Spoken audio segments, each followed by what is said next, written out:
नमः शिवाय। जय माता दी दोस्तों, आप देख रहे हैं आपका अपना YouTube चैनल व्रत त्योहार कथाएं। मैं हूं आपके साथ रिमझिम शर्मा।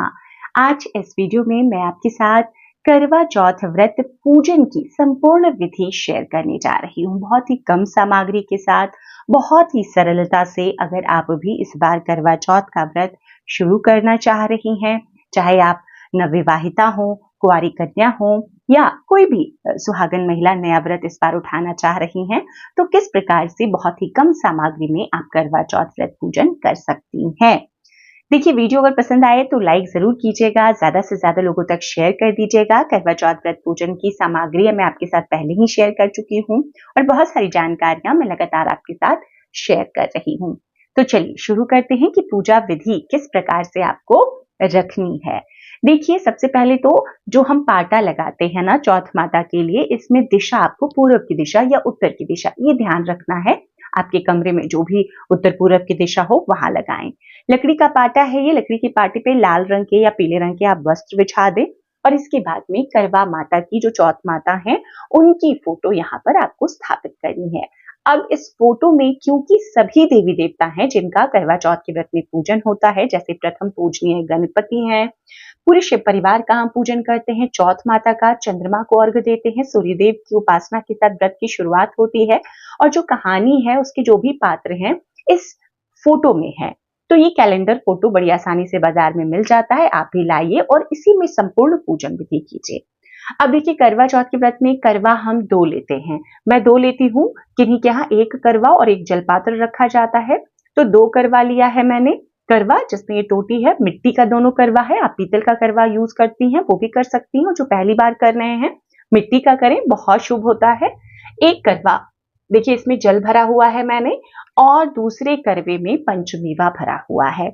आपके यहाँ अगर इस करवे में गेहूं भरा जाता है तो देखिए गेहूं भी मैंने रखा हुआ है, आप चाहे तो इसमें गेहूं भर सकते हैं, कई लोग शक्कर भरते हैं, पोहा भरते हैं, तो जो भी आपके करवे में भरा जाता है आप उसमें भर लेंगी। अब क्योंकि करवा मैंने पहले यहाँ पर स्थापित कर दिया है, क्योंकि सबसे पहले जो है हम पूजन साथ साथ में करते चलेंगे, करवा का भी पूजन करना होता है और सभी देवी देवताओं का, इसलिए मैंने करवा रख दिया है। और मैंने आपको देखिए दिखा भी दिया कि इसमें मैंने ये पंचमेवा भरा है। और जो जल का करवा है देखिए इसकी टोटी बंद करनी होगी, आधा जल भरा हुआ है, इसको पूरा गले तक भरना है, ये आपको ध्यान रखना है। दोनों ही करवों के लिए ये रक्षा सूत्र है, तो देखिए पहले करवे में भी रक्षा सूत्र बांध लीजिए और दूसरे गले में देखिए हमेशा कुछ ना कुछ वस्त्र देना होता है, तो धागा जो कच्चा सूत होता है ना वही हम दे देते हैं। तो देखिए दोनों करवों में ये हमने गले में रक्षा सूत्र बांध दिया है। अब इसके बाद सबसे पहले दीपक प्रज्वलित कर लेंगे। तो दीपक प्रज्वलित करने के लिए भी आसनी जो है वो हम देंगे गेहूं की। तो गेहूं की आसनी इस प्रकार से दीपक के लिए ये दे रही हूं मैं। और गेहूं की आसनी यहाँ पर देखिए आप फूल की भी दे सकते हैं और गेहूं की आसनी दे सकते हैं, देवताओं के लिए भी आप दीजिए। और जो आपने दोनों करवा रखा है उस पे भी हम यही देंगे। बैलेंस बस ठीक से बना लेना होगा, क्योंकि गेहूं के दाने मोटे होते हैं, तो थोड़ा सा ध्यान से हमें, आप चाहें तो इसी से अष्टदल कमल बना सकती हैं और आप चाहें तो यहाँ पर भगवान को भी इसी के ऊपर फिर विराजमान करा दीजिए। देखिए एक और जरूरी बात, जैसे ये कॉटन से मैंने बंद किया था, ये जरूरी नहीं है कि आप इस प्रकार से कॉटन से बंद करें, ये उनके लिए है जिनको ये सीक ना मिली हो। अब क्योंकि मुझे सीक मिल गई है तो मैं सीक से ही बंद करूंगी। यही एक जो रिवाज होता है ना, जब हम सीक वहां पर निकालते हैं जहां पर भगवान को हम अर्घ देते हैं, मतलब चंद्रमा को जब हम अर्घ देते हैं तो ये सीक वहीं पर निकाल लेते हैं। छोटे छोटे कर लीजिएगा, क्योंकि बहुत बड़े रहने से दिक्कत होती है, करवा जब फेरेंगी आप उसमें दिक्कत होती है। कई लोग तो बहुत छोटा डालते हैं, तो आप उस प्रकार से जैसा हो सहूलियत उस हिसाब से कर लीजिए। क्योंकि इसमें मेवे भरे हुए हैं तो बहुत मुश्किल हो रही है, ये जितना जाता है बस उतना ही मैंने इसमें छोड़ दिया है। तो आप चाहें तो कॉटन से बंद कर सकते हैं, या फिर आपको अगर सरई मिली है तो आप उससे बंद कर लीजिए। और इसके बाद दीपक प्रज्वलित कर लेते हैं। किसी भी पूजा को शुरू करने से पहले दीपक जरूर प्रज्वलित कर लेना चाहिए। दीप देव का आह्वान, अग्नि का आह्वान हम कर लेते हैं और उसके बाद अपनी पूजा को शुरू करते हैं। देखिए आज की पूजा में मैंने कलश नहीं स्थापित की है, आप चाहें तो कलश की स्थापना इस तरफ कर सकते हैं। पंचपल्लव लगाकर कलश की स्थापना मैंने कई बार आपके साथ शेयर की हुई है, उन वीडियोस को भी जरूर देखिएगा और कलश की स्थापना आप चाहे कर सकते हैं। अब आज की पूजा में जैसे मैंने बताया कि अक्षत के स्वरूप में हम गेहूं ही लेते हैं। तो ये गेहूं देखिए, यहाँ पर दीप देव के पूजन में जैसे हम अक्षत अर्पित करते हैं तो गेहूं के दाने ही अर्पित कर रहे हैं, और ये कुमकुम और रोली लगा करके दीप देव का पूजन कर लेते हैं।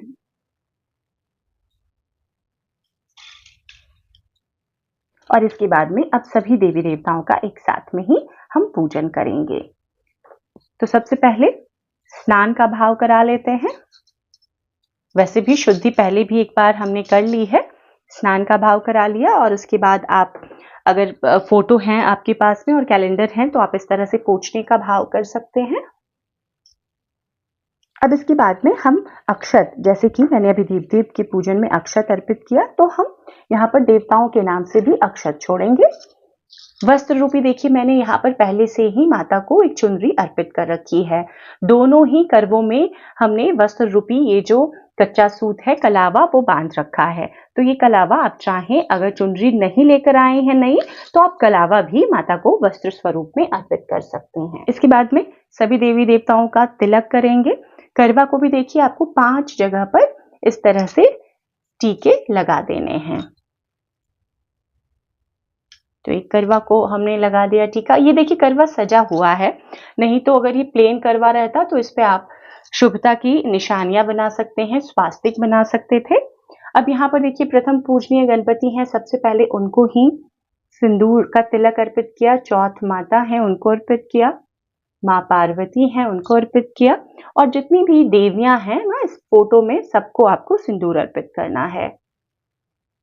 अब जितने भी देवता हैं, यहाँ पर भी देवियां हैं, जितने भी देवता हैं, जैसे कि भगवान को हम चंदन अर्पित करेंगे, भगवान शिव को, कार्तिकेय भगवान को भी चंदन अर्पित करेंगे, गणपति को तो हम सिंदूर भी अर्पित करेंगे, चंदन भी, और सभी जो पुरुष हैं इसमें पुरुष देव उनको हम चंदन और कुमकुम अर्पित करेंगे। चंद्रदेव का पूजन करेंगे, चंद्रदेव को भी चंदन और कुमकुम अर्पित करेंगे, सूर्यदेव को भी अर्पित करेंगे। तो इस प्रकार से सबको हम तिलक कर लेंगे। तिलक करने के बाद में आप जो भी फूल लेकर आए हैं वो अर्पित करेंगे। तो सबसे पहले तो गणपति हैं, तो प्रथम पूजनीय गणपति को देखिए लाल पुष्प प्रिय है, तो प्रथम पूजनीय गणपति के नाम से लाल पुष्प रखा। उसके बाद सभी देवी देवताओं के लिए यहाँ पर आप एक फूल माला जो भी लेकर आए वो फूल माला अर्पित कर सकते हैं आप, वरना फूल भी अर्पित कर सकते हैं, इसमें भी कोई दिक्कत नहीं है, मिल जाती है तो माला ही अर्पित कर लीजिए। भगवान शिव के लिए देखिए सफेद फूल अर्पित करना बहुत शुभ होता है, तो सफेद फूल अर्पित किया भगवान शिव के निमित्त। माता पार्वती है, चौथ माता है, तो उनके निमित्त गुलाब के फूल अर्पित कर लीजिए। आप करवा को भी इस तरह से फूल रख करके करवा की पूजा भी कर लीजिए, और जो भी फूल आप लाए हैं यहाँ पर वो अर्पित कर दीजिए। इसके बाद में देखिए जैसे मैंने बताया कि करवा में पंचमेवा है उसमें जल है, तो जिस करवा में पंचमेवा है जिसमें जल है उसके दोनों के ही ढक्कन पर मिठाई रखी जाती है। तो आपको जो भी मिठाई आपके यहाँ रिवाज में है वो मिठाई आप रखें। जैसे लड्डू आम तौर पर रखा जाता है सभी परिवारों में, तो मैं लड्डू ही लेकर आई हूँ। आप चाहें तो बताशे भी रख सकते हैं, जगह कम है, छोटा होता है ढक्कन, तो इसके ऊपर बताशे भी रख दीजिए। बताशों का उपयोग करवा चौथ के व्रत में किया जाता है, चंद्र पूजन में भी, और इस प्रकार से आप चाहें तो पूरा करवा भरने में, तो बताशे आप में रख दिए। यही भोग होता है, ये भोग स्वरूप आपको, जैसे आपने पूजन करके व्रत जब खोलते हैं तो एक हम करवा सास को देते हैं, और दूसरे करवे का जो आपका करवा होता है जिससे जल आपने अर्घ दिया है उसका जो प्रसाद है वो भोग स्वरूप भी आप ग्रहण करती हैं। फलों में जो भी आप भोग के लिए, जैसे कि केले और सेब ऐसे हैं फल जो हर सीजन में उपलब्ध हो जाते हैं, तो भोग के लिए अब ये अर्पित कर दीजिए। यहाँ पर सभी देवी देवताओं के नाम से मैं एक ही जगह पर अर्पित कर रही हूँ। और दूसरा भोग जैसे जैसे लड्डू मैंने रखा था करवे के ऊपर में, तो ये लड्डू का भोग है, 4 का विधान होता है, तो ये 4 लड्डू हैं, तो ये आप भोग स्वरूप अर्पित कर दीजिए देवताओं के नाम से। इसके बाद में देखिए जल आपको जरूर रखना है, तो जल आप रख लीजिए। जल जैसे मैं साइड में रख लेती हूँ। आज के दिन की पूजा जो होती है ना, ये सुहाग से जुड़ी हुई पूजा है। 16 श्रृंगार करके पूजा करना है और माता को भी श्रृंगार की चीजें आपको जरूर अर्पित करनी है। तो जो भी श्रृंगार की वस्तुएं आप लाते हैं, 5, 16 जो भी आप लाते हैं, आज के दिन चौथ माता को, माँ पार्वती हैं, तो जरूर अर्पित कीजिए। तो सुहाग की सामग्री मैं अर्पित कर रही हूँ माता को। माता के पास थोड़ी सी स्थान बना करके, जगह बना करके यहीं पर अर्पित कर रही हूँ। ये जो सुहाग की सामग्री है आप खुद भी उपयोग में ला सकती हैं या आप किसी ब्राह्मणी को दान में भी दे सकती हैं। इसके बाद में देखिए इत्र, आप चाहें तो इत्र आज देवियों देवताओं को जरूर अर्पित कीजिए। चुनरी पे ही अर्पित कर रही हूं मैं। गणपति के नाम से यज्ञोपवीत रखा था मैंने, अगर आपके पास है, नहीं तो आप कच्चे सूत से भी यज्ञोपवीत बना करके गणपति के नाम से, जनेऊ जरूरी होता है पूजन में रखना, तो एक अर्पित कर दीजिए। पूजा में रह जाता है, देखिए कमी कुछ भी रह जाती है, उसके लिए दक्षिणा बहुत जरूरी होती है। तो दक्षिणा आपको कुछ भी जो आपकी इच्छा हो जरूर रखनी चाहिए। तो इस प्रकार से दक्षिणा रख दी मैंने। इसके बाद आज की पूजा में देखिए सास को बायना दिया जाता है। तो सास का जो बायना होता है ना, उसके लिए अलग से एक थाली जो आपकी सास पहनती हैं, साड़ी, चूड़ी, बिंदे, लहठी, जो आप चाहिए, और कुछ दक्षिणा रख करके आप दे दीजिए कि जो भी इसमें कमी रह गई हो वो खुद से खरीद करके पूरी कर लें। तो इस प्रकार से सास का बायना भी आपको पहले ही निकाल करके रख देना चाहिए। इसी बायने के ऊपर, इसी थाली में हम क्या करते हैं, जो करवा होता है ना, जब चंद्र पूजन करके आते हैं तो रखते हैं और सास को हम गिफ्ट स्वरूप देते हैं और उसके बाद उनके चरण स्पर्श कर बड़ों का आशीर्वाद जैसे लेते हैं वो लेते हैं। तो इस प्रकार से करवा चौथ की जो ये सरल पूजा है ये संपन्न हो गई है। करवा चौथ व्रत की पूजा जो है वो हम करते हैं शाम में, प्रदोष काल में, और उसके बाद में हम चंद्रोदय का इंतजार करते हैं। देखिए चंद्रोदय के पहले जब ये हम पूजा करते हैं तो ये जो व्रत की कथा की किताब है आपको आपके पास जरूर रखनी है। अगर घर में कर रहे हैं तो इसमें करवा चौथ व्रत की कथा है, आपको ये पढ़नी है। देखिए करवा चौथ व्रत की कथा जब भी आप पढ़ेंगे ना, तो आज के दिन जैसे मैंने बताया गेहूं का बहुत महत्व होता है, तो गेहूं के 7 दाने आपको लेकर के व्रत कथा पढ़नी है। देखिए पूजन विधि वगैरह सब कुछ उसमें लिखा हुआ है।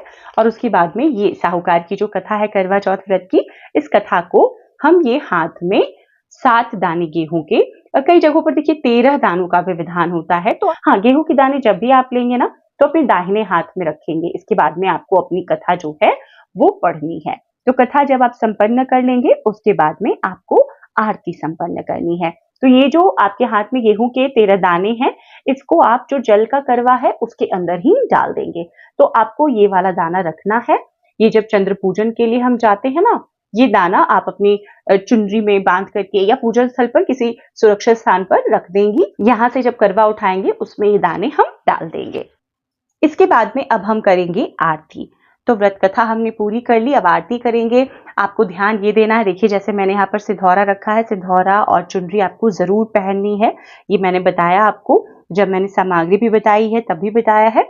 और ये देखिए ये कपूर की आरती है, मिट्टी का दीपक है, ऐसे मिट्टी के दीपक से आप आरती कर लीजिए। चंद्र पूजन के लिए भी मिट्टी का दीपक ही रखिए, क्योंकि मिट्टी का ये जो दिया है, जैसे आप रखेंगे दीपक बना करके चंद्रदेव को पूजने के लिए और पति पूजन के लिए, उसको आपको वहीं पर छोड़ करके आना होता है। तो इस प्रकार से अब जो कथा है करवा चौथ की वो हमने कह ली है, सुन ली है।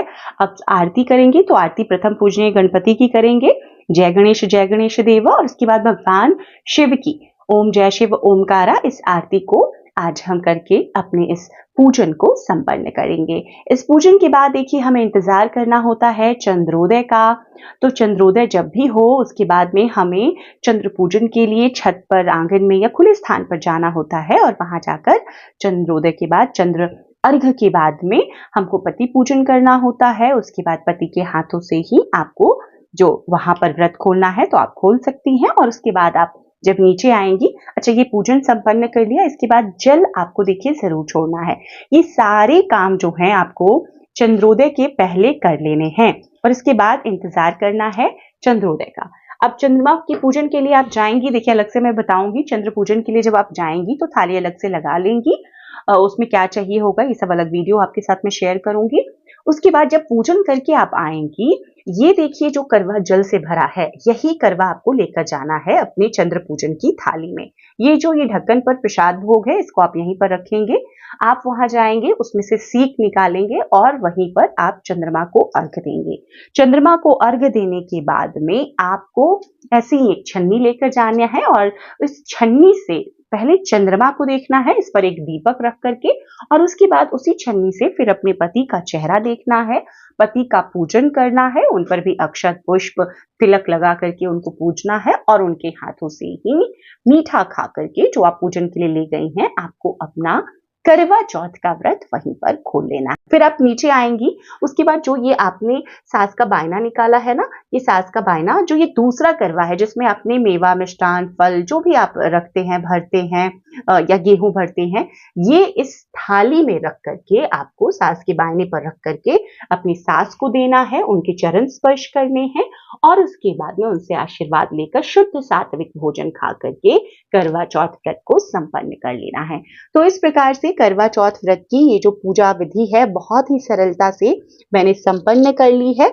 आज के दिन देखिए बहुत चीजें बहुत महत्व रखती है, जैसे कि सुहाग कैसे लिया जाए, तो वीडियो बहुत लंबा हो जाएगा।